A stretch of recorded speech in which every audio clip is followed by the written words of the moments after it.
तो गाइस आज हम लोग शुरू करने वाले हैं प्लांट फिजियोलॉजी। ठीक है, तो प्लांट फिजियोलॉजी में कुछ चीजें हैं जो सिर्फ प्लांट में नहीं होती, बाकी जगहों पे भी होती है। ठीक है, लेकिन हम लोग यहाँ प्लांट फिजियोलॉजी में समझेंगे। ठीक है, तो सबसे पहली चीज हम लोग देखेंगे वो है हमारा वाटर प्लांट रिलेशन या plant water relation. Plant water relation, ठीक है, तो प्लांट वाटर रिलेशन से हम लोग चीजें शुरू करते हैं। तो देखिए भाई, जो बेसिक चीजें हैं, active transport, passive transport, facilitated diffusion, ये सारी चीजें कॉमन चीजें हैं, ये आपको याद रखनी चाहिए। मैं सीधे सीधे उन पॉइंट्स पे इसमें आऊंगा इस पूरे टॉपिक में जिसमें कि आपको कॉन्सेप्चुअल प्रॉब्लम्स हो सकती है। ठीक है, तो सबसे पहले जो मैं चीजें डिस्कस करूंगा वो है वाटर पोटेंशियल। ठीक है, पोटेंशियल क्या होता है वो साइज से नोट करते हैं। Water potential equals to matric potential plus solute potential plus pressure potential. ठीक है, अब हम लोग थोड़ा सा आते हैं, चीजों को थोड़ा समझ लेते हैं। वाटर पोटेंशियल, ठीक है, इज बेसिकली ये जीरो होता है इन प्योर वाटर। ठीक है, मीट्रिक पोटेंशियल का वैल्यू कहां पे हम देखेंगे? ड्राई सीड्स में, यंग सेल में ये सिग्निफिकेंट होता है। पहले मैं समझाऊंगा चीजें ध्यान से, पहले अभी चीजों को परख लेते हैं। सॉल्यूट पोटेंशियल क्या है हमारा? ये ऑस्मोटिक पोटेंशियल भी से कहते हैं। ये क्या है? Decrease of water potential when a solute is added. Alright, एकदम कॉन्सेप्चुअल चीज है। ठीक है, तो भाई डिक्रीज इन वाटर पोटेंशियल, तो इसकी वैल्यू क्या होगी? इसकी वैल्यू हमेशा नेगेटिव होगी। ठीक है, ऑलराइट। प्रेशर पोटेंशियल क्या है? प्रेशर पोटेंशियल को हम लोग हाइड्रोस्टैटिक प्रेशर भी कहते हैं। क्या होता है भैया? ये डेवलप करता है when water enters or exits osmotically। ठीक है, सॉल्यूट के कॉन्सेंट्रेशन ग्रेडियंट के हिसाब से वाटर का मूवमेंट होता है, तो वाटर के उस मूवमेंट के फलस्वरूप जो हमारा प्रेशर क्रिएट होता है वो है हाइड्रोस्टैटिक प्रेशर। ठीक है, चलो आगे बढ़ते हैं। तो वाटर पोटेंशियल हमारा बराबर होता है हमारा solute potential plus pressure potential. ठीक है, ये हमारी बात आपको क्लियर हो गई अब एकदम अच्छे से।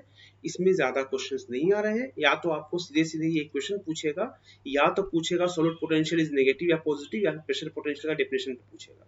इससे ज्यादा कुछ भी नहीं होने वाला। अब एक चीज समझ लेते हैं, ये है हमारा एक सेल वॉल और इसके अंदर है हमारा सेल।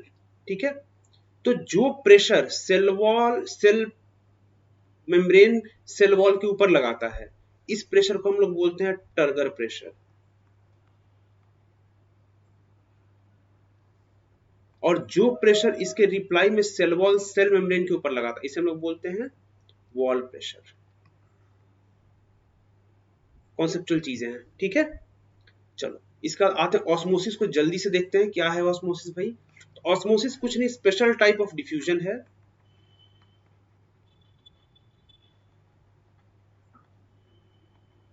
ऑफ वाटर है। ठीक है, from higher diffusion potential to lower diffusion potential. ठीक है, अब ध्यान रखना भाई, higher diffusion potential, lower diffusion potential क्या है?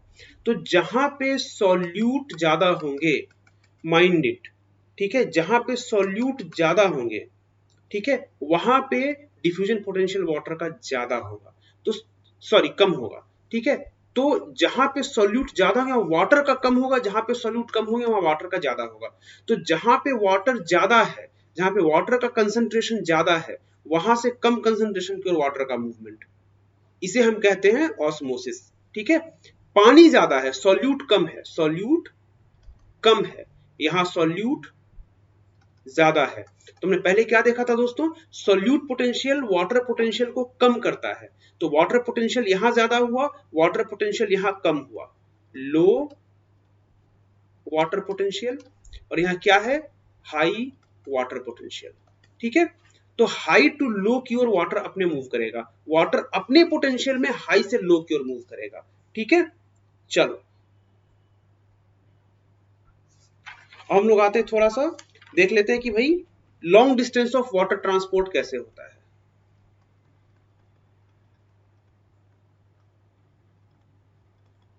ये वो सब चीजें जो क्वेश्चन से पूछी गई हैं आपसे। ठीक है, और बेसिकली ऐसी चीजें पूछी भी गई हैं और जिनमें आपको प्रॉब्लम भी होती है। ठीक है, तो long distance of water transport में बेसिकली हम लोग मास फ्लो के थ्रू होता है। ठीक है, जो कि जाइलम एंड फ्लोएम के थ्रू होता है।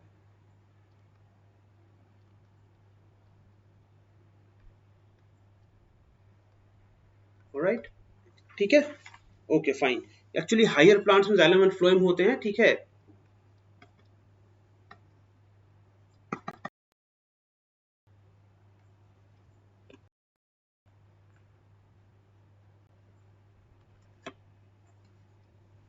ऑलराइट,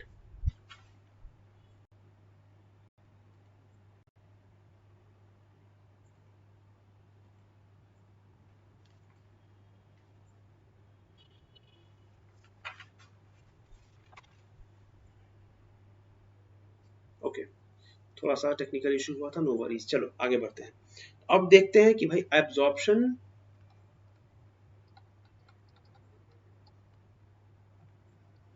एंड अपटेक कैसे होता है वाटर का। ठीक है, तो हमारे पास ये दो पाथवेज होते हैं, एक को कहते हैं एपोप्लास्ट पाथवे और एक कहते हैं symplast pathway.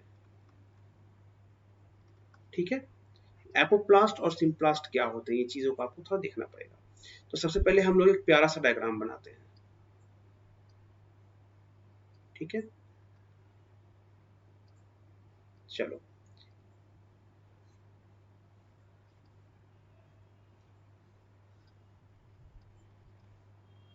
Okay fine, this is our Casparian strip. ये कहाँ होता है, हमारा एंडोडर्म में होता है, एंडोडर्म में होता है। ठीक है, प्लांट के एंडोडर्म में होता है। ठीक है, रूट में। ये क्या है, epidermis, this is cortex, this is endodermis, this is pericycle. Alright, तो एपोप्लास्ट पाथवे में क्या होता है कि थ्रू द वॉल, हमारा जो पानी का मूवमेंट है ये थ्रू द वॉल होता है। ठीक है, इसमें किसी भी, इसमें कहीं पे भी हमारा सेल के अंदर पानी मूव नहीं करता है। लेकिन जहां कैस्पेरियन स्ट्रिप की बात आती है तो यहाँ पे ये एक इम्परमिएबल लेयर है। तो यहाँ पे ये जो पानी है ये हमारे सेल के अंदर प्रवेश करता है and then it goes through the cell membrane and cell wall. ठीक है, तो इसे कहते हैं सिम्प्लास्ट।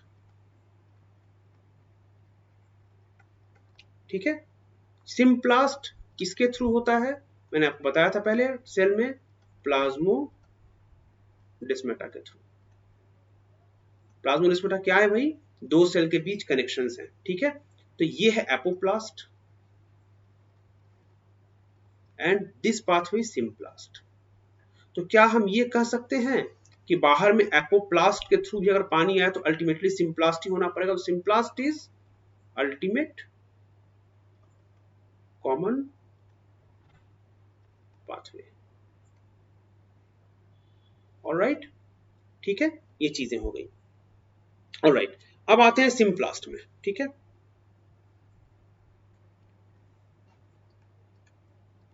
सिम्प्लास्ट पहले तो मैंने देखा भाई कि अल्टीमेट कॉमन पाथवे सिम्प्लास्ट है, लेकिन सिम्प्लास्टिक मूवमेंट में क्या होता है, तो cell to cell through cytoplasm. Alright, तो ये किस में होता है, ये एडजेसेंट सेल्स में होता है, नजदीक के सेल्स में होता है। ठीक है, क्या है, ये स्लोअर मेथड है। और क्या है इसका, पोटेंशियल ग्रेडियंट के अकॉर्डिंग होता है, पोटेंशियल ग्रेडियंट के अकॉर्डिंग। एपोप्लास्ट में ऐसी कोई चीज नहीं थी। ठीक है, क्या है, aided by cytoplasmic streaming. Cytoplasm का जो मूवमेंट है उसके द्वारा ये एडेड होता है, उसके द्वारा इसकी सहायता मिलती है। ठीक है, चलो अब हम लोग आते हैं थोड़ा ट्रांसपीरेशन के बारे में जान लेते हैं। मैं कुछ कुछ छोटे टॉपिक्स को स्किप कर रहा हूं बिकॉज मुझे आपको अल्टीमेटली वो चीज देनी है जो आपके लिए इंपॉर्टेंट है। ठीक है, तो ट्रांसपीरेशन बेसिकली क्या है? This is evaporative loss of water. किसके थ्रू होता है? स्टोमेटा के थ्रू होता है। भाई पानी बहुत बर्बाद करते हैं पेड़। ठीक है, आपको यकीन नहीं होगा 90% जो पानी है ये बर्बाद कर देते हैं। तो कितने तरह का ट्रांसपीरेशन हो सकता है? एक को हम लोग बोलते हैं फोलियर ट्रांसपीरेशन। ठीक है, दूसरे को हम लोग बोलते हैं कॉलिन ट्रांसपीरेशन, कॉलिन ट्रांसपीरेशन। तीसरे को बोलते हैं cuticular, and number 4 is called as lenticular, stomatal.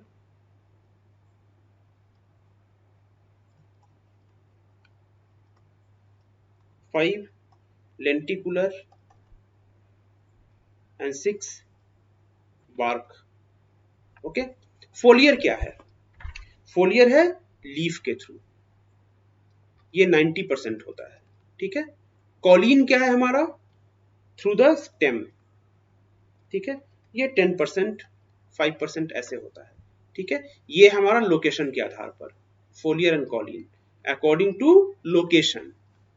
ठीक है, अच्छा प्लांट सरफेस के आधार पे क्या क्या हो सकता है? क्यूटिकुलर हो सकता है। ठीक है, क्यूटिकल के थ्रू 3 to 10% होता है ये।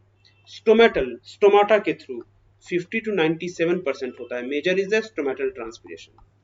ठीक है, लेंटिकुलर कितना हो सकता है? 0.1%। बार्क ट्रांसपीरेशन ऑलमोस्ट नील होता है, ये न के बराबर होता है बार्क ट्रांसपीरेशन। तो अगर हम यहाँ पे क्वेश्चन पॉइंट देखें, सबसे इंपॉर्टेंट क्या है हमारे लिए? स्टोमेटल ट्रांसपीरेशन, जो लीफ सरफेस पे होता है, फोलियर होता है। फोलियर and stomatal is the most common. ठीक है, cuticular is the one is a medium one, colline and cuticular, these are the middle ones. Lenticular is the least important and bark is almost negligible. Bark transpiration is almost negligible. ठीक है, all right. Evaporative loss से क्या होता है भाई? अच्छा, पानी का लॉस था इवेपोरेशन के थ्रू। अच्छा एक बात और बताएंगे इसमें। तो भाई ऐसा है कि यहाँ पे एक स्टोमेटल क्लोजर और ओपनिंग के बारे में कुछ थ्योरीज हैं। ठीक है, तो कब होगा ये? जब स्टोमेटा ओपन होगा तब होगा। ठीक है, तो स्टोमाटा ओपनिंग की थ्योरी है कुछ, स्टोमेटल ओपनिंग एंड क्लोजिंग की कुछ थ्योरी है, उसको आप थोड़ा ध्यान में रखेंगे। ठीक है, देखिए कुछ कुछ टॉपिक्स हैं मुझे स्किप करनी पड़ेगी क्योंकि ओवरऑल ये बहुत बड़ा चैप्टर है। यहाँ से मुझे फोटोसिंथेसिस में जाना है, फोटोसिंथेसिस से बाद आपको फिर प्लांट रेस्पिरेशन में जाना है। ठीक है, तो चलिए डे टाइम में क्या होता है? डे टाइम में CO2 घटता है, इसको थोड़ा और अच्छे से समझ लेते हैं। ठीक है, तो हमारा क्या है भाई? ये बन गया हमारा प्यारा सा स्टोमेटा। ठीक है, तो डे टाइम में क्या है? ठीक है, हाई पीएच। ठीक है, हाई पीएच से क्या होगा? ग्लूकोज 1 फॉस्फेट से ग्लूकोज 6 फॉस्फेट बनेगा। ठीक है, ग्लूकोज 6 फॉस्फेट से पीपी बनेगा एंड पीपी से मैलिक एसिड बनेगा। PP means phosphoenol pyruvate. Malic acid क्या करता है? इससे एंडोस्मोसिस होता है। ठीक है, एंडोस्मोसिस के फलस्वरूप पानी अंदर जाता है, H2O का इन होता है एंड इसकी जो बाहरी वॉल है वो थिनर वॉल होती है, जिसे थिनर वॉल। तो ये बाहर की ओर बल्ज करती है, स्टोमेटा गेट्स ओपन्ड। ठीक है, एंड इसका सेम ऑपोजिट होता है रात में। रात में क्या होता है भाई? रात में नो मैलिक एसिड। ठीक है, कब होता है ये? लो पीएच पे होता है। ठीक है, लो पीएच पे ग्लूकोज 1 फॉस्फेट जो है ये स्टार्च का फॉर्मेशन करता है and starch is osmotically inactive.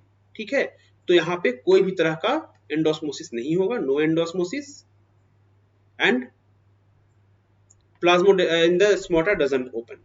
ठीक है, ऑलराइट, तो ये चीजें होती हैं। तो अब बताएं हमें यहाँ पे क्या हुआ? वाटर पोटेंशियल क्या हुआ? इंक्रीज हुआ या डिक्रीज हुआ? इंक्रीज हुआ या डिक्रीज हुआ? भैया जी डिक्रीज हुआ। क्यों? क्योंकि पानी का वाटर पोटेंशियल बाहर में ज्यादा है और ये अंदर की ओर मूव करेगा। ठीक है, यहाँ पे क्या हुआ? वाटर पोटेंशियल इंक्रीज हुआ, तो भाई क्या हुआ? प्लाज्मा फ्लैसिड का फ्लैसिड रह गया। ठीक है, ओपन प्लाज्मा हमेशा टर्गिड होता है, क्लोज प्लाज्मा ओपन स्टोमेटा टर्गिड होता है, क्लोज स्टोमेटा क्या होता है, फ्लैसिड होता है। ठीक है, इन दोनों पॉइंट्स को हमेशा आप ध्यान में रखना। ठीक है, चलो अब आगे चलते हैं। अब आगे हम लोग आते हैं कि भाई बड़े बड़े प्लांट्स में ये कैसे होता है। बड़े प्लांट्स में फ्लोएम ट्रांसपोर्ट क्या है, फ्लोएम ट्रांसपोर्ट क्या है, या हम लोग जिसे दूसरी भाषा में कहते हैं pressure flow hypothesis, pressure flow hypothesis. ठीक है, तो यहां पहले हम दो डायग्राम बना लेते हैं। एक है ये हमारा जाइलम का, ये हमारा है फ्लोएम का, और ये हमारे हो गए कॉम्पेनियन सेल्स।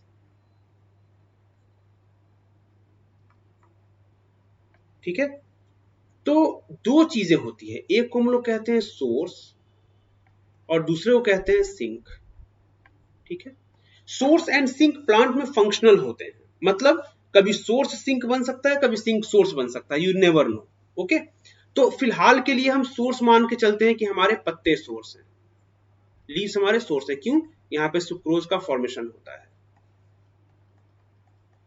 ऑलराइट, ठीक है, यहाँ सुक्रोज का फॉर्मेशन होता है, एनर्जी जमा होती है। ठीक है, खाना पकता है फोटोसिंथेसिस में। ठीक है, तो ये क्या हुआ, सुक्रोज, ये हमारे कॉम्पेनियन सेल्स में आया। ठीक है, कॉम्पेनियन सेल्स में आने के बाद हमारे ये फ्लोएम में आता है कैसे भाई, सीव ट्यूब में सीव ट्यूब में आता है कैसे, via active transport, via active transport. Phloem के सीव ट्यूब में आता है वाया एक्टिव ट्रांसपोर्ट। ठीक है, दीज आर सीव ट्यूब्स।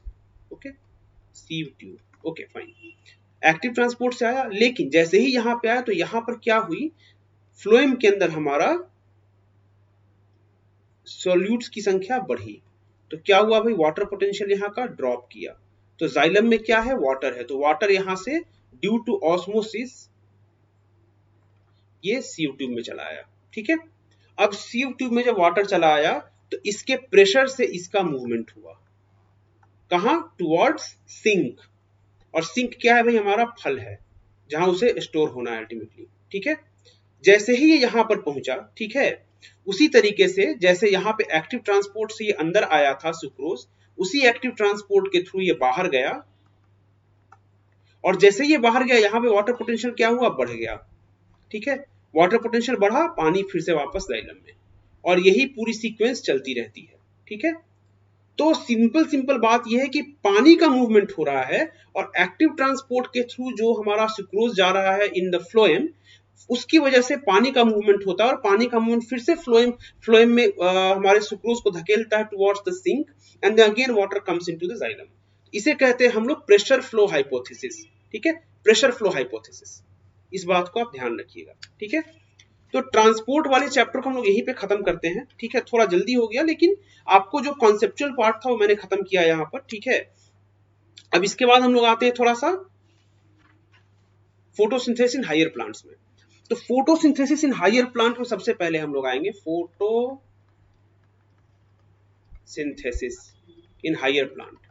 तो भैया ये होता कहां पे है, तो बेसिकली होता है ये क्लोरोप्लास्ट। ठीक है, क्लोरोप्लास्ट के अंदर। ठीक है, क्लोरोप्लास्ट के अंदर बेसिकली दो तरह के रिएक्शंस होते हैं, एक को बोलते हैं लाइट रिएक्शन, दूसरे को बोलते हैं डार्क रिएक्शन।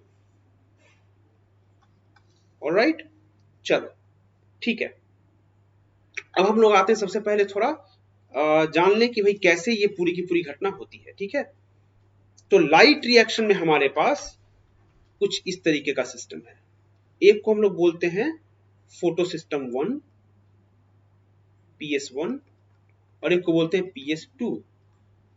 अब ऐसा है ना कि PS1 और PS2 उस सीक्वेंस में नहीं है जिस सीक्वेंस में रिएक्शन होता है, ये उस सीक्वेंस में जिस सीक्वेंस में इन्हें खोजा गया था।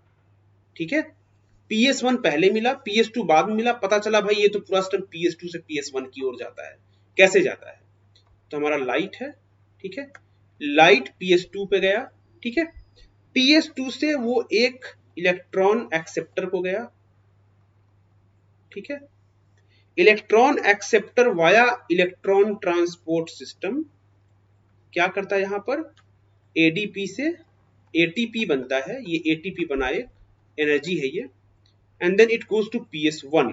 ओके, PS1 से क्या होता है, फिर से ये दूसरे इलेक्ट्रॉन एक्सेप्टर को जाता है, ठीक है, और वहां से फिर ये बनाता है क्या, NADPH, NADPH, ठीक है। तो ये भी हमारा एक एनर्जी मॉलिक्यूल है, ये भी हमारा एनर्जी मॉलिक्यूल है, ये दोनों के दोनों हमारे बाद में यूज होने वाले हैं। तो ये हमारा हो गया पूरा लाइट रिएक्शन, ठीक है।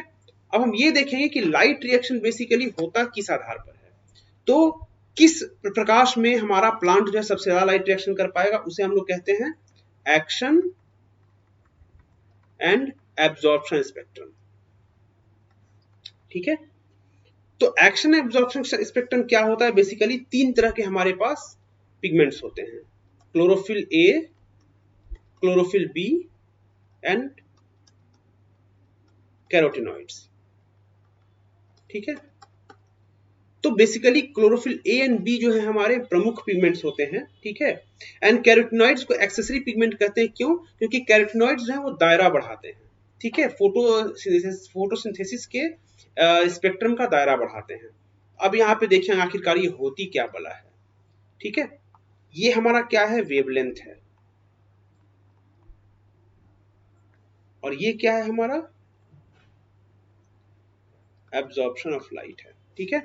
इसी में हम फिलहाल आपको समझाने के लिए मैं यहीं पे एक्शन स्पेक्ट्रम भी ड्रॉ करूंगा, ठीक है, ऑलराइट। तो सबसे पहले देख लेते हैं हम क्लोरोफिल ए का। तो क्लोरोफिल ए का कुछ ऐसा होता है,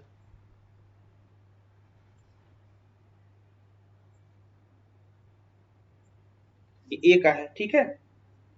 बी का भी कुछ ऐसा ही होता है इसके आसपास, हो गया। ज़ैंथोफिल्स का कुछ अलग सा होता है, ज़ैंथोफिल क्या करते हैं भाई, इस तरीके से थोड़ा दूर तक जाते हैं, ठीक है, यूं करके। तो ज़ैंथोफिल ने क्या किया, जो दायरा हमारा यहां तक सीमित था उसे यहां तक बढ़ा दिया, ठीक है, ऑलराइट। अब एक बात बताओ, तो बेसिकली हमारे पास कितने सिस्टम होते हैं फोटो सिस्टम में, दो होते हैं, एक P700 होता है और एक P680 होता है। इस हिसाब से हमें बस इसी दो पे काम करना चाहिए था, बट ऐसा होता नहीं है, ठीक है। अब एक्शन स्पेक्ट्रम कैसा होता है ये देख लो जरा। एक्शन स्पेक्ट्रम कुछ ऐसा होता है, ऐसे शुरू होता है और ऐसे जाता है, फिर ऐसे शुरू होकर यूं जाता है। तो भाई ऐसा है कि जब हमारा स्पेक्ट्रम का एब्जॉर्प्शन क्लोरोफिल ए बी का सिर्फ इतनी ही दूर तक था, तो एक्शन स्पेक्ट्रम हमारा इतनी दूर तक क्यों हो गया, ये गया बिकॉज ऑफ कैरोटिनॉइड्स।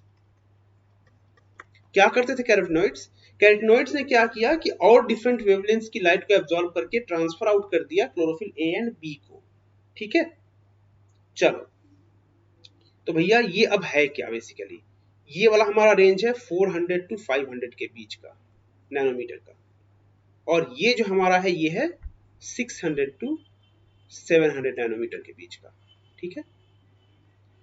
तो बेसिकली हमारे क्लोरोफिल ए और बी का जो है बेसिकली ये एक ड्यूअल पीक होता है, डबल पीक होता है। एक रेंज हमारा 400 से 500 के बीच में है और दूसरी जो हमारी पीक बनती है वो 600 से 700 के बीच बनती है, ठीक है। इसे आप हमेशा ध्यान रखना, alright.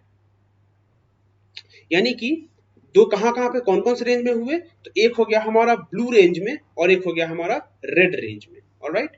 This is the blue range and this is the red range, red range, you got the point, blue range and red range, ठीक है। बट हमारा जो फोटोसिंथेसिस है वो बाकी रेंज में भी चलता है बिकॉज ऑफ कैरोटिनॉइड्स, ठीक है, जो कि 500, 550, 600 के भी वेवलेंथ को ट्रांसफर आउट करते हैं towards our chlorophyll A and B, alright, ठीक है।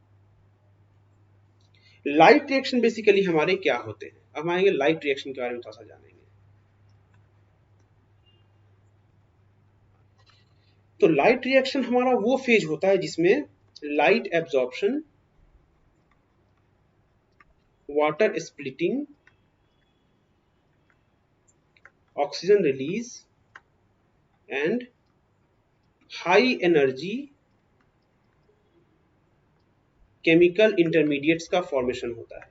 ये कौन कौन से होते हैं, ये होते हैं ATP and NADPH। Light reaction मैंने आपको पहले ही समझा दिया है कि लाइट रिएक्शन कैसे होता है। लाइट रिएक्शन कुछ इस तरीके से होता है कि हमारा जो लाइट है पहले PS2 पे पड़ा, इलेक्ट्रॉन एक्सेप्टर को गया, ETS के थ्रू जाते समय ATP बना, फिर PS1 को गया, वहां से फिर से इलेक्ट्रॉन एक्सेप्टर गया, वहां से NADPH बना। तो number 1 is ATP, number 2 is NADPH। ये दोनों हमारे हाई एनर्जी इंटरमीडिएट्स हैं। ठीक है, हमारे फोटो सिस्टम में एब्जॉर्प्शन एक्शन स्पेक्ट्रम क्या है वो हमने यहाँ पे देख लिया। ठीक है, अब यहाँ पे आते हैं, दो चीजें और है। एक को कहते हैं नॉन साइक्लिक फोटोफॉस्फोरिलेशन, जो हमने पढ़ा ऑलरेडी, और दूसरे को कहते हैं साइक्लिक फोटोफॉस्फोरिलेशन।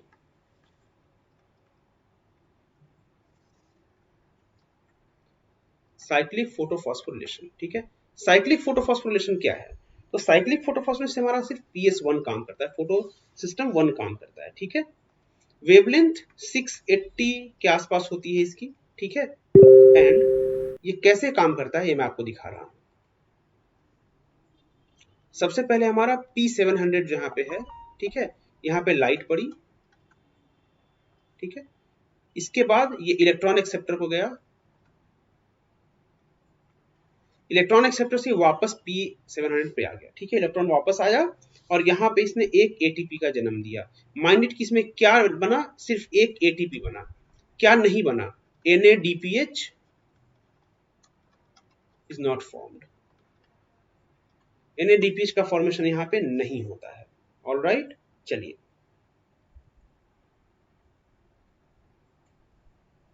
फाइन। अब यहाँ पे हम लोग आते हैं एक और चीज के बारे में। ठीक है, आखिरकार ये ATP और NADPH यूज कहाँ पर होता है? ठीक है, उसके पहले हम लोग केमोऑस्मोटिक हाइपोथेसिस के बारे में थोड़ा सा पढ़ लेते हैं। एक केमोऑस्मोटिक हाइपोथेसिस आखिरकार चीज क्या है?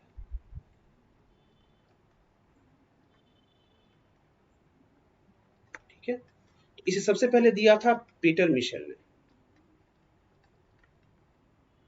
ठीक है, ये क्या है? ये बेसिकली एटीपी सिंथेसिस के मैकेनिज्म को दिखाता है। कहां से? लाइट रिएक्शन से। ठीक है, तो बेसिकली होता कुछ क्या है कि एटीपी सिंथेसिस जो है ये प्रोटॉन ग्रेडियंट के ऊपर आधारित है। प्रोटॉन क्या है? H plus ion. Proton gradient across thylakoid membrane. Thylakoid membrane के अक्रॉस जो प्रोटॉन ग्रेडियंट है उसके आधार पर हमारा एटीपी का सिंथेसिस होता है। ठीक है, तो मजेदार बात यह है कि ये हमारा एक थाइलाकॉइड मेम्ब्रेन, ये हमारा थाइलाकॉइड मेम्ब्रेन है, तो ल्यूमेन में H प्लस हमेशा ज्यादा होता है। ठीक है, बाहर में H प्लस कम होता है। तो ये ज्यादा होने की वजहें क्या क्या है? ठीक है, तो वजह नंबर 1, H2O की जो स्प्लिटिंग होती है लाइट रिएक्शन में वो इनसाइड होती है, नंबर 1। नंबर 2, इलेक्ट्रॉन हमारे मूव करते हैं। ठीक है, तो इलेक्ट्रॉन आते कहां से हैं? बाहर से अंदर की ओर आते हैं। इलेक्ट्रॉन आउट टू इन आते हैं, लेकिन ये किस पे सवार होके आते हैं? They are carried by hydrogen. Electron acceptor जो है बेसिकली वो अपने इलेक्ट्रॉन एक हाइड्रोजन आयन के ऊपर लोड कर देता है और वो अंदर की ओर भेज देता है। H प्लस में इलेक्ट्रॉन गया, वो हाइड्रोजन बन गया, वो अंदर की ओर आया, फिर अंदर हाइड्रोजन ने वो आयन इलेक्ट्रॉन को रिलीज किया और H प्लस के रूप में अंदर ट्रैप हो गया। और जैसे ये ट्रैप हुआ, अब ये H प्लस बाहर जब आएगा, ठीक है, तो ये एक सिस्टम के थ्रू आएगा जिसे F0 F1 सिस्टम कहते हैं। ठीक है, और जैसे ही वो आएगा वहां से एटीपी बनना शुरू हो जाएगा। ठीक है, तो ये हमारे एटीपी के निर्माण का कारण है कि जैसे ही ये बाहर की ओर आएगा, तो इस जो बाहर की ओर जो हाइड्रोजन आएगा उस आने की एनर्जी को अगर हम यूज करेंगे तो उस एनर्जी को यूज करके हमारा जो लाइट रिएक्शन में एटीपी का फॉर्मेशन होता है। ठीक है, तो ये दो चीजें आप ध्यान रखें कि अंदर में केमोस्मोटिक थ्योरी आखिरकार क्यों सक्सेसफुल रही और हाइड्रोजन आयन का जो एक्युमुलेशन है वो हमेशा अंदर की ओर ल्यूमेन की ओर क्यों रहा थाइलाकॉइड में। ठीक है, ऑलराइट, चलो हम लोग आगे आते हैं कि आखिर NADPH और ATP का यूज कहां पे होता है। तो अब यूज होता है ये हमारे केल्विन साइकिल में। तो केल्विन साइकिल क्या है भाई? The Calvin cycle. ठीक है, ऑलराइट, केल्विन साइकिल कहां पे होती है? सबसे पहले तो स्ट्रोमा मैट्रिक्स में या क्लोरोप्लास्ट की मैट्रिक्स में केल्विन साइकिल होती है। क्या होती है केल्विन साइकिल में? तो राइबुलोज 1,5 बाइफॉस्फेट। ठीक है,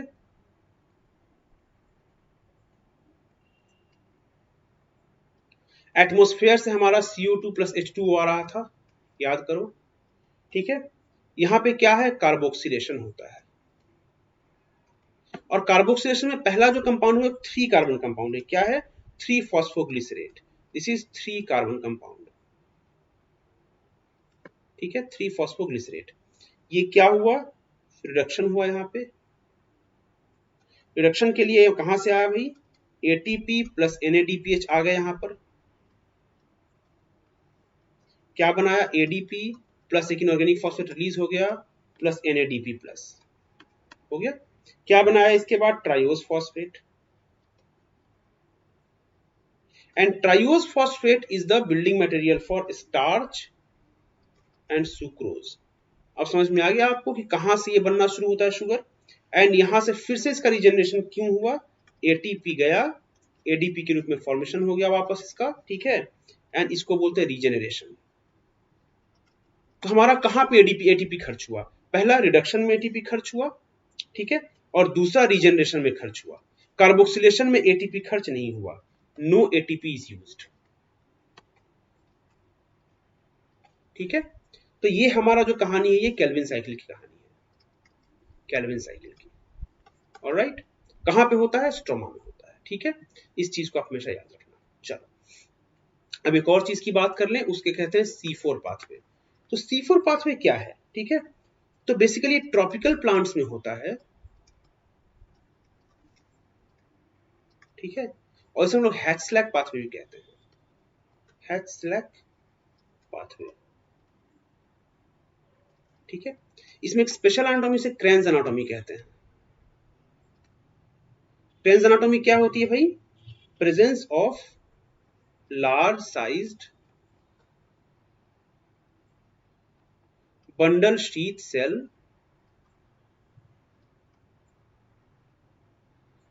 अराउंड वास्कुलर बंडल,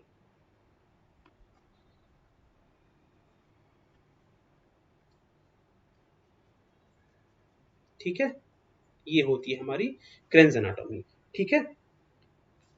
दूसरी बात क्या होती है इस C4 प्लांट्स की, नंबर 1 तो ये हो गई क्रेन्स एनाटॉमी। नंबर 2 क्या होता है भाई, मेसोफिल सेल में नो स्टार्च, ठीक है। तीसरी एनाटॉमी क्या होती है,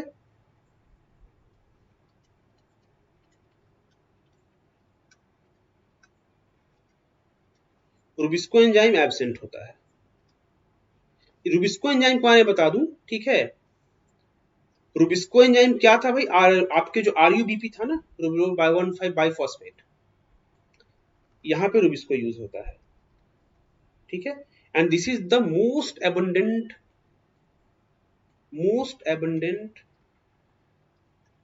protein in whole biological world, सबसे कॉमन प्रोटीन है ये पूरे बायोलॉजिकल वर्ल्ड में, लेकिन C4 प्लांट्स में ये एब्सेंट मिलेगा। और क्या होता है भाई, क्या मिलेगा, पेप्केज मिलेगा एंजाइम, क्या करता है ये पेप्केज, इनिशियल फिक्सेशन ऑफ CO2 करता है, वहां रूबिस्को करता था, यहाँ पे पेप्केज करेगा, इनिशियल फिक्सेशन ऑफ CO2 करेगा। तो ये कैसे होती है चीजें, सबसे पहले एक चीज देख लें पहले कि ये है हमारा मेसोफिल सेल, और ये है हमारा बंडल शीथ सेल, ओके। तो मेसोफिल में क्या हुआ, CO2 आया एटमॉस्फेयर से और ये पलटा HCO3 माइनस में, ठीक है, HCO3 माइनस और फॉस्फोइनोल पाइरुवेट, ये दोनों मिलकर in presence of PEPcase enzyme C4 acid का फॉर्मेशन किया इन्होंने।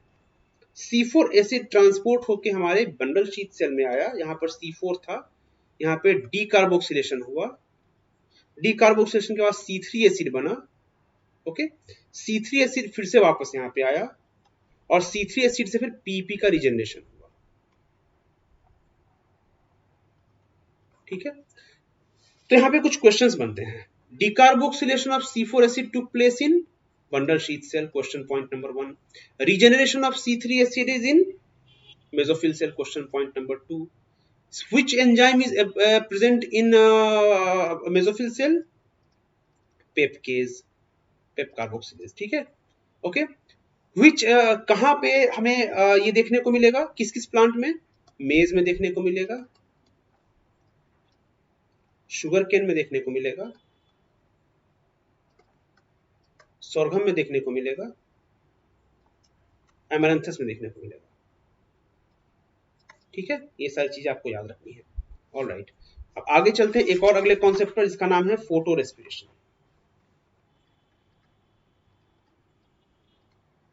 फोटो रेस्पिरेशन पढ़ने से पहले एक चीज जान लेते हैं, छोटी सी चीज है। ठीक है, एक चीज और जान लेते हैं, वो क्या है भाई? तो एक होता है C4 और एक होता है कैम प्लांट। ठीक है, कैम प्लांट का भी जो बेसिकली फिक्सेशन है वो सेम होता है, C4 की तरह ही होता है। ठीक है, लेकिन इसमें फर्क ये होता है कि जहां C4 प्लांट्स में हमारा स्पेशल सेपरेशन होता है, यानी कि वेंडल शीथ सेल में एक रिएक्शन होता है और आपके मेसोफिल सेल में दूसरा रिएक्शन होता है, वहीं पर कैम प्लांट में इट इज टाइम सेपरेशन। ठीक है, रात के समय, ठीक है, स्टोमाटा खुलते हैं, CO2 एब्जॉर्ब होता है एंड पेपकार्बोक्सिलेज की मदद से ये फिक्स होता है। ठीक है, तो ये होता है हमारा C4 प्लांट का मैकेनिज्म, सॉरी क्रस्टलेशन एसिड साइकिल, यानी कैम प्लांट का मैकेनिज्म ये होता है कि यहाँ टाइम सेपरेशन होता है, यानी कि जो चीजें यहाँ पे दिन में ही हो रही हैं वो वहां पे रात में होती हैं। ठीक है, रात में स्टोमाटा ओपन होंगे, रात में CO2 बाहर से देगा, रात में पेपकार्बोक्सिलेज के थ्रू वो फिक्स होता है। ठीक है, चलिए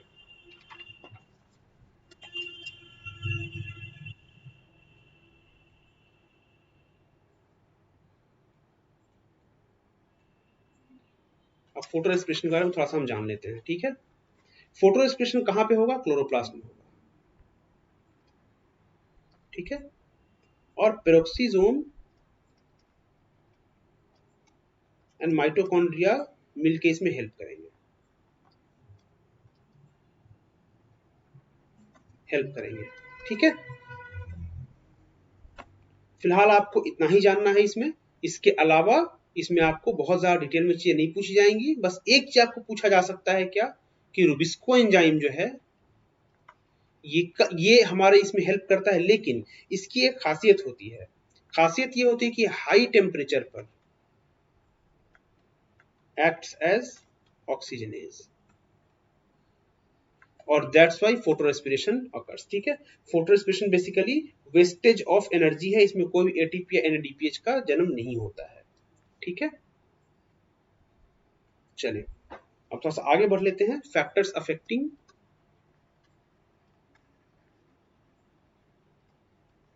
फोटोसिंथेसिस। ठीक है, नंबर 1 इज CO2। ठीक है, अप टू 0.05% तक अगर हम बढ़ाते हैं तो इसका इंक्रीज बढ़े, इसका रेट बढ़ेगा। ठीक है, लेकिन एक लेवल होता है जहां पे एब्जॉर्प्शन बंद हो जाता है, when absorption stops it is called as CO2 compensation point. Alright, light के बारे में बात है, सेकेंड है light.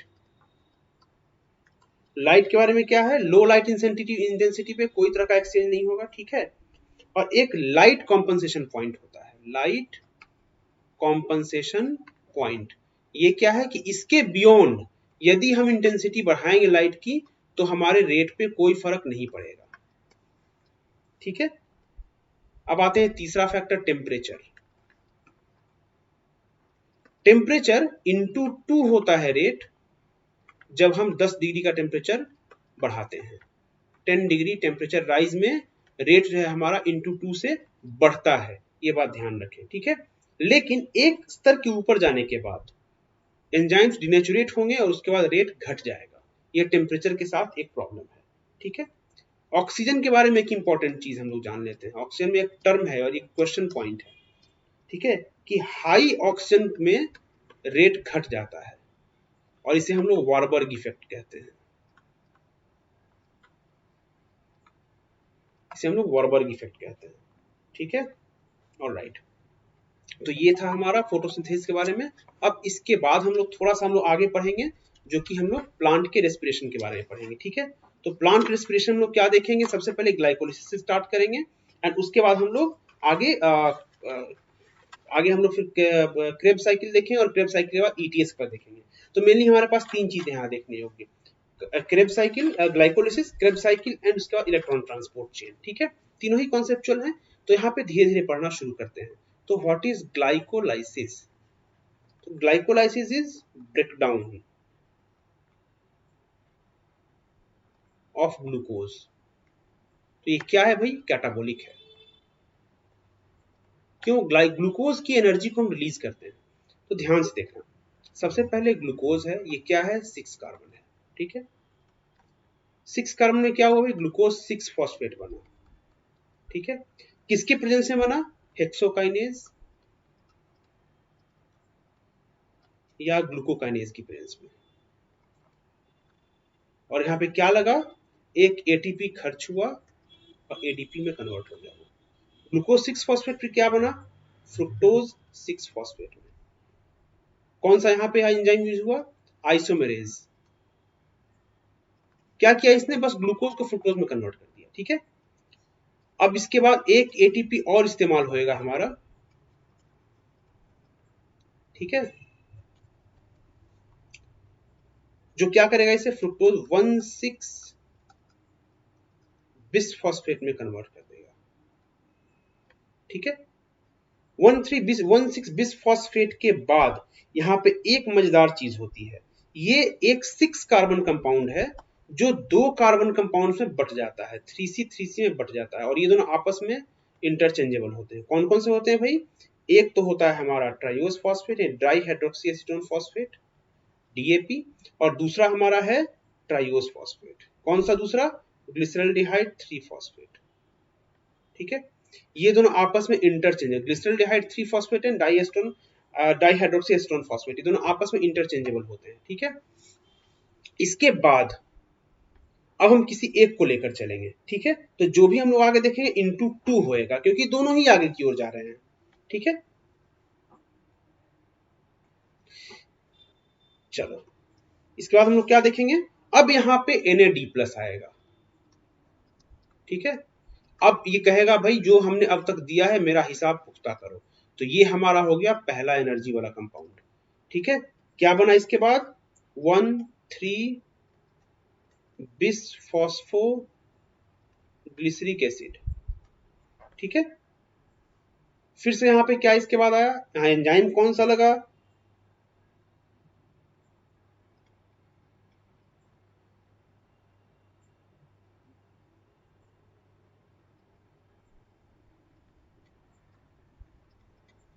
ग्लिसरल्डेहाइड phosphate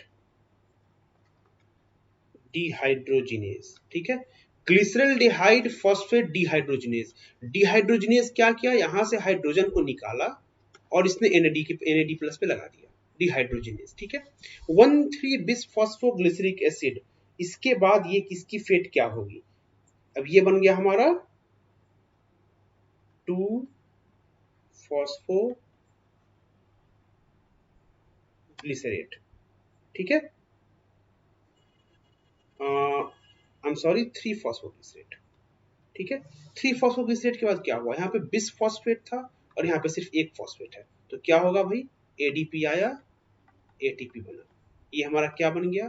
this is the second energy compound. ये फर्स्ट और ये इंटू 2 होगा और ये भी इंटू 2 होगा। ठीक है, चलो आगे की ओर बढ़ते हैं। 3 फॉस्फोग्लिसरेट के बाद ये हमारा 2 फॉस्फोग्लिसरेट में कन्वर्ट होगा।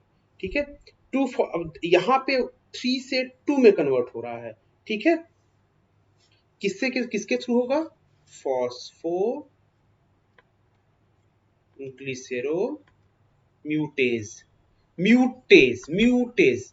तो भाई म्यूटेज क्या कर रहा है? बस स्ट्रक्चर को चेंज कर रहा है। कोई भी एनर्जी कंपाउंड बनेगा? नहीं बनेगा। ठीक है, यहां से आगे क्या होगा? 2 फॉस्फोइनोल पाइरुवेट। यहाँ पे क्या निकला? एक H2O निकल गया। H2O निकलने पे क्या बना भाई? यहाँ पे इनोलेज एंजाइम का इस्तेमाल हुआ है यहाँ पर। ठीक है, इनोलेज एंजाइम का इस्तेमाल हुआ है। ऑलराइट, अब ये हमारा आखिरी स्टेप है जो पीपी से क्या बन गया भाई? Pyruvic acid. ठीक है, पायरुविक एसिड के चलते क्या बना यहाँ पे, एटीपी बना। ठीक है, क्या नाम है इसका, पायरुवेट काइनेज। यहाँ ध्यान देने योग्य बात है, पायरुवेट काइनेज इरिवर्सिबल स्टेप है, यानी कि पायरुवेट काइनेज से पीपी नहीं जा सकता, बाकी सारे स्टेप रिवर्सिबल हैं, एक स्टेप और है जहां पर इरिवर्सिबल है, हेक्सोकाइनेज का स्टेप इरिवर्सिबल है। ऑलराइट, ये दोनों चीजों को हमें ध्यान रखना है, हेक्सोकाइनेज का स्टेप इरिवर्सिबल है, पायरुवेट काइनेज का स्टेप इरिवर्सिबल है। तो यहाँ पे पायरुविक एसिड बना। अब हम लोग सीधे सीधे आगे की ओर बढ़ते हैं कि पायरुविक एसिड का फेट क्या होगा। ठीक है, तो पायरुविक एसिड का फेट दो तरीके से हो सकता है, एक है फर्मेंटेशन,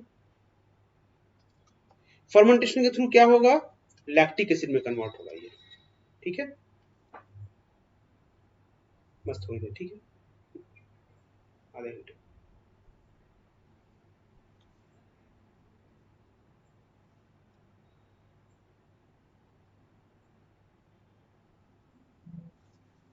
ये लैक्टिक एसिड में कन्वर्ट होगा, sorry for the call.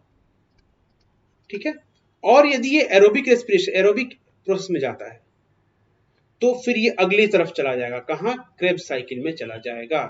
Krebs cycle का दूसरा नाम क्या है, हैंस एडोल्फ क्रेब ने खोजा था। ठीक है, इसका दूसरा नाम है ट्राई कार्बोक्सिलिक एसिड साइकिल, यानी टीसीए साइकिल। ठीक है, ऑल राइट, इसलिए अगली हम जो टॉपिक पढ़ेंगे वो होगी हमारी क्रेब्स साइकिल। ठीक है, ऑल राइट, ग्लाइकोलिसिस को याद रखने का एक बड़ा अच्छा तरीका भी आप लोग खोज सकते हैं। ठीक है, कैसे, क्या तरीका है भाई, तो सारे का पहला पहला अक्षर आप मिला दें, glucose, glucose, fructose, fructose bisphosphate, triose, triose bisphosphate, phosphoglycerate, Pep, pyruvic acid, that's it, GGF। ठीक है, गली की गर्लफ्रेंड को फेसबुक पे ताड़ के टी ब्रेक पे पेप से प्यार हो गया। ठीक है, पेप मतलब पीप, वो नजर वाला पीप। ठीक है,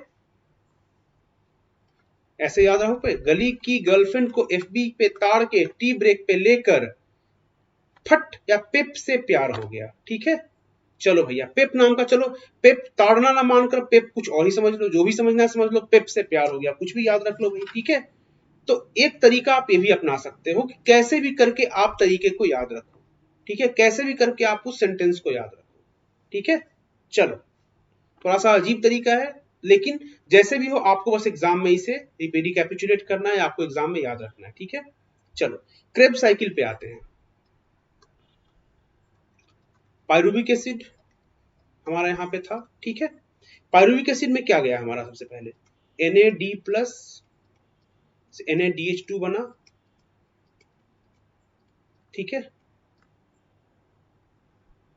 एसिटाइल कोएंजाइम A में कन्वर्ट हुआ। ठीक है, तो ये इस रिएक्शन को हम लोग कहते हैं ब्रिज रिएक्शन। ठीक है, क्यों भाई, ये वो रिएक्शन है जो एक ग्लाइकोलिसिस को क्रेब्स साइकिल से कनेक्ट करता है। ठीक है, चलो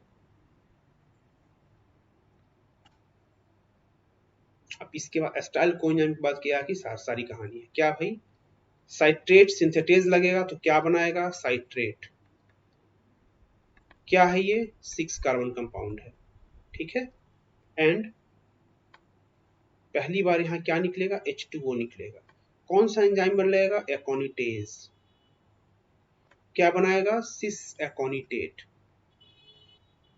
ठीक है,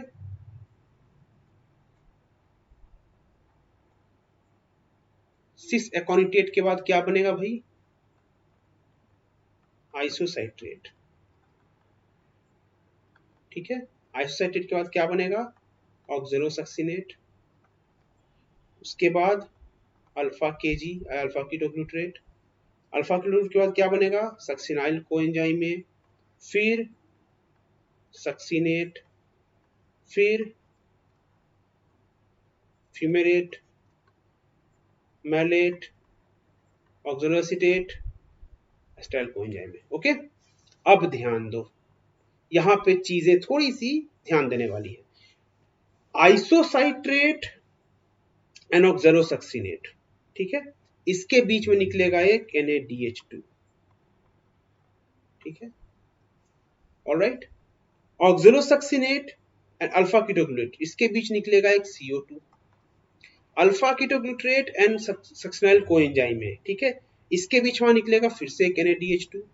बस आपको ये स्टेप्स याद रखने हैं जहां पे एनर्जी कंपाउंड्स निकल रहे हैं। बीच का जो भी एंजाइम है वो सब उतना याद रखने की जरूरत नहीं है।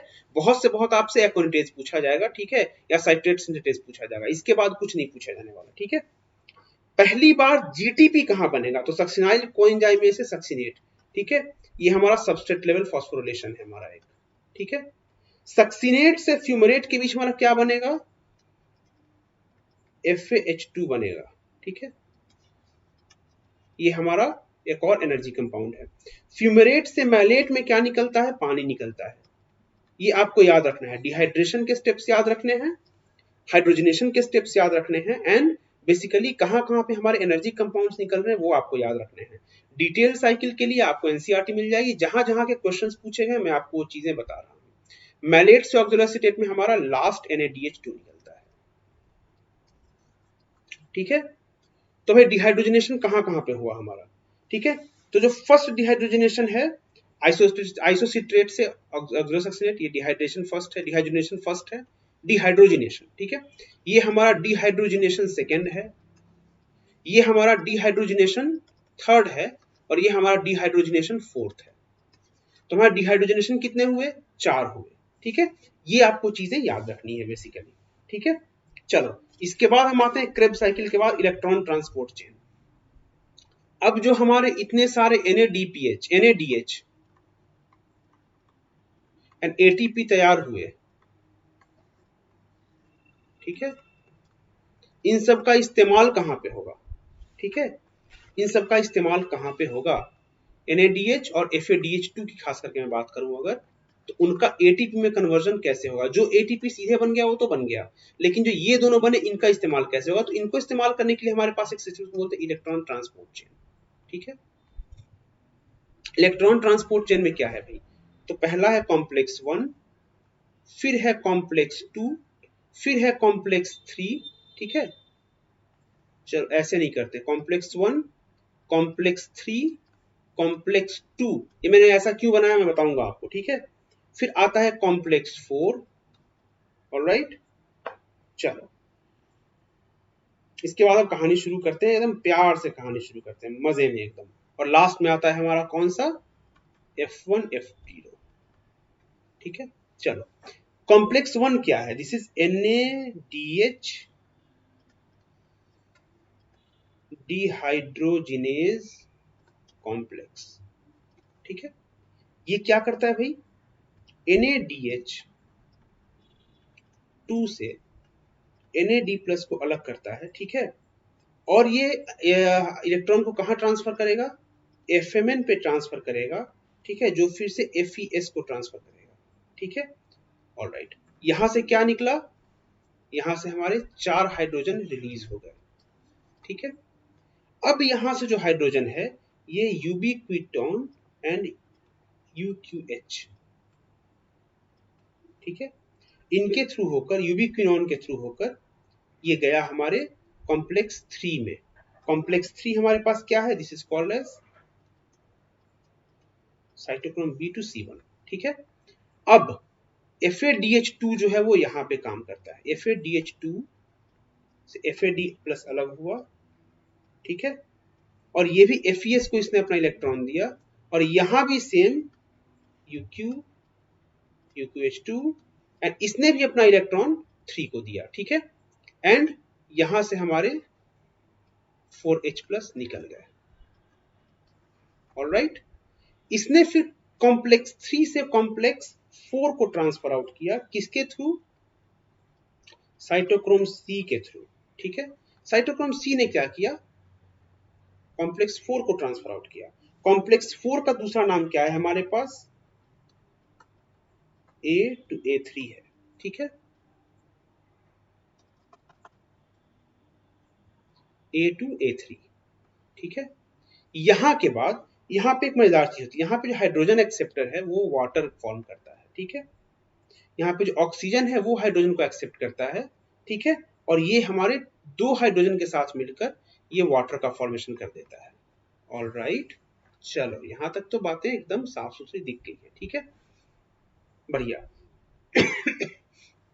यहाँ से भी हमारा 2H+ का रिलीज हुआ, ठीक है, 2H+ यहाँ पे रिलीज हुए। अब ये जो सारे H+ हैं, ठीक है, ये थोड़ा उल्टा हुआ, F1 एंड F0 ऐसे होना था। ये जितने भी H+ रिलीज हुए हमारे, ये जैसे ही F1 F2 से निकलेंगे तो ये बेसिकली हमारे बायोलॉजिकल मोटर्स हैं, ठीक है, बायोलॉजिकल मोटर हैं। क्या होगा, जैसे ही ये बाहर की ओर निकलेंगे, यहाँ पे हमारा for every 2H+ there is 1 ATP formed. All right, every 2H+ में हमारे पास 1 ATP फॉर्म होंगे, ठीक है। ऐसे करके हमारा जो ये पूरा सिस्टम है ये चलता है।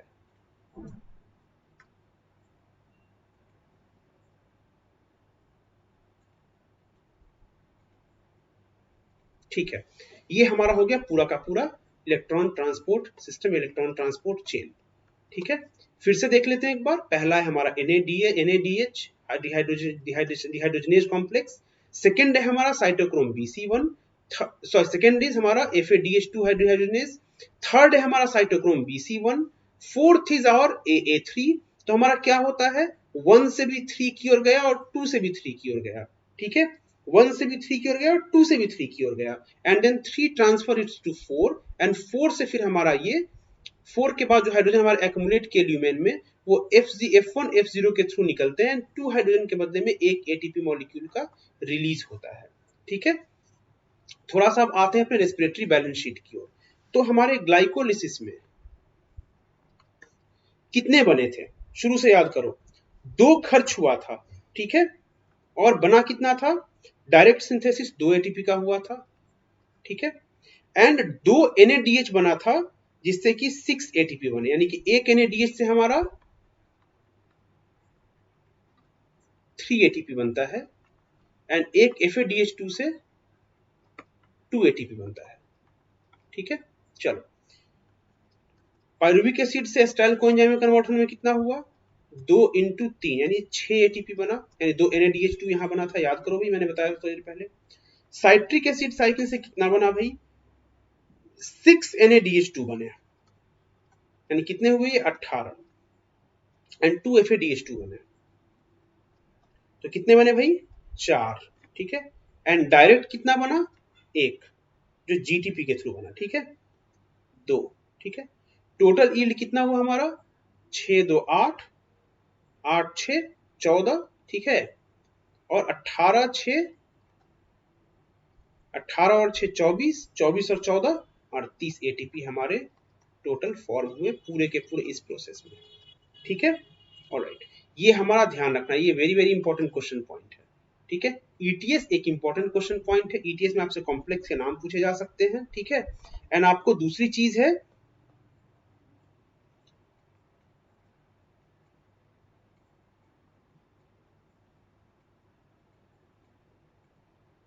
दूसरी चीज है वो ये है कि आपसे ETS में कॉम्प्लेक्स नाम पूछा और आपसे बैलेंस शीट के बारे में पूछा जा सकता है कि भाई कितने टोटल ATP फॉर्म होते हैं ईच एंड एवरी स्टेप, ठीक है।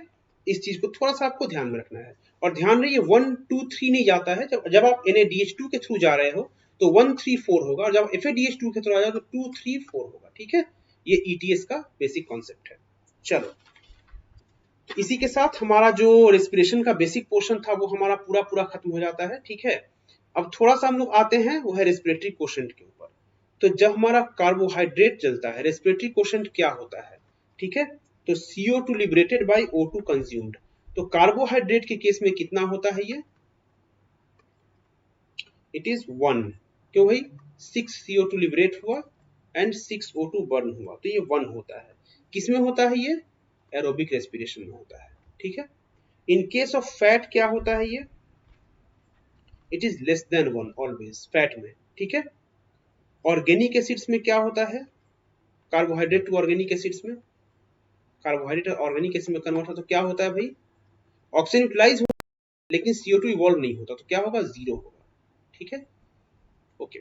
In case of organic acids में क्या होगा, यदि हम लोग ऑर्गेनिक एसिड का अगर हम यूटिलाइज करेंगे सबस्ट्रेट के रूप में, तो क्या होगा, मोर देन 1 होगा। ठीक है, यदि हम लोग कार्बोहाइड्रेट का यूज करेंगे कहाँ, एनारोबिक में, तो इसका इन्फिनिटी होता है। ये क्वेश्चन मार्क है, this is a question point, याद रखना। कार्बोहाइड्रेट अगर एनारोबिक रेस्पिरेशन में होंगे तो इन्फिनिटी होगा उसका, carbohydrate plus anaerobic respiration infinity respiratory question. क्यों, क्योंकि CO2 कंज्यूम तो होगा लेकिन ऑक्सीजन यूटिलाइज नहीं होगा, तो क्या मतलब हुआ, anything divided by 0 equal to infinite. ठीक है, कौन सा इक्विपमेंट यूज करते हैं हम लोग, रेस्पायरोमीटर। ठीक है, ऑलराइट, चलो ये चीजें तो हमारी हो गई खत्म। अब आते हैं थोड़ा सा प्लांट ग्रोथ एंड डेवलपमेंट के ऊपर, जो कि हम लोग इसके अगले वीडियो में थोड़ा डिस्कशन करेंगे। ठीक है, फिलहाल के लिए इतना ही। प्लांट ग्रोथ एंड डेवलपमेंट के बाद हम लोग जेनेटिक्स में जाएंगे, और जेनेटिक्स के बाद जो ह्यूमन बायोलॉजी के बचे हुए टॉपिक्स हैं उनको खत्म करके अपनी बायोलॉजी की जर्नी को यहाँ समाप्त करेंगे। ठीक है, चलो, ऑल द बेस्ट।